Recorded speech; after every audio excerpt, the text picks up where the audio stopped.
앞서 전해드린 대로 오늘 일본은 한국을 화이트리스트, 즉 백색 국가에서 제한다고 밝혔습니다. 이에 화이트리스트 제외 이슈가 금융시장에 악영향을 미칠 것이라는 우려가 커지는 상황인데요. 전문가들은 화이트리스트 제외보다는 미중 간의 무역 분쟁과 내수 경기 침체가 더 큰 이슈라는 분석을 내놨습니다. 이소영 기자입니다. 화이트리스트 제외 소식이 전해진 직후 장중한때 코스피는 1987선까지, 코스닥은 609선까지 하락하며 크게 흔들렸습니다. 하지만 양지수 모두 이내 개장 초반 수준으로 회복했습니다. 화이트리스트 제외 이슈를 앞두고 금융시장에 대한 국민들의 우려는 커졌던 상황. 그러나 금융시장 전문가들은 일본 이슈보다는 미중 무역 분쟁과 내수 경기 침체가 금융시장 전반에 주는 영향력이 더 크다고 말합니다. 제가 화이트 리스트 때문에 2,000포인트가 붕괴됐다? 이 자체는 약간 좀 이슈가 많이 반영되어 왔는데 좀 확대 해석하는 것이 아니겠는가 하는. 오늘 만약 증시 급락의 가장 큰 이유가 뭘까 생각해 본다면 결국 미국과 중국의 무역 분쟁이 재차 점화되는 조짐을 보이고 있기 때문에. 특히 채권 시장의 경우 채권의 강세는 국내 경제 지표들이 안 좋았던 올해 내내 이어졌다며 화이트리스트 제외가 채권 강세장의 주된 요인은 아니라는 분석입니다.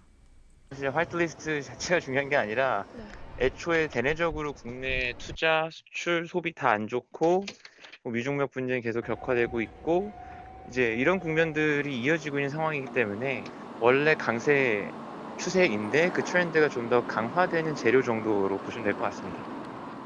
주식시장 역시 마찬가지입니다. 심리적인 요인을 제외하면 화이트리스트 이슈 자체가 시장에 미치는 영향력은 현재로서는 크지 않을 전망입니다.